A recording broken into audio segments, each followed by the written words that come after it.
Və Peyğəmbər Səlavatullah bir gün qəbristandan gedirdi zadları ilə, əfradları ilə. Baxdı bir dənə qəbir bətər yanır. Dedi Bəlxiz, yəni dur günən. Bu oğlana dur qazırdı, dedi ki, cavan sən namaz qılmayıbsan, ruzə tutmayıbsan, Allah deyən yola getməyibsən, niyə belə yanırsın ki sənin qəbrin?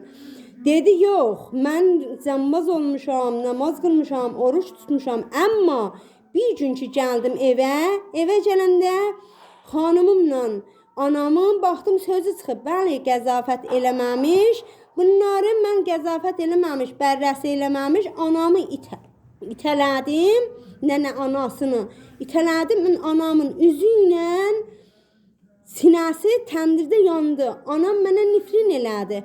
Bunun gedirlər qəbrinin anasına yalvar, yapış, Peyğəmbər Səlavatullah, Fatimə Səlavatullah, Ali, Hazreti Ali, Moştəba, yalvarırlar, bu əslən deyək ki, daha da qəbri şola versin, yansın. İmam Hüseyin gələndə, xanım baxır ki, İmam Hüseyin gəlir, bu üstdən mələklər qanun içində qanat çalxıyırlar. Deyir ki, nənə, mən İmam Hüseynəm, şəhədai İmam Hüseyn. Deyir, sən ki, belə gəlsən, mən buna oğluma helal elədim. Qəbir yanmır, oğlanı da ki, helal eləyir nənəsi, anası, yoluyla beşdə xahiş eləyirəm.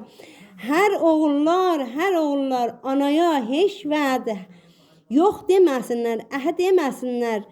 Yəni, əslən çox günahdır, bu aylarda da çox günahdır.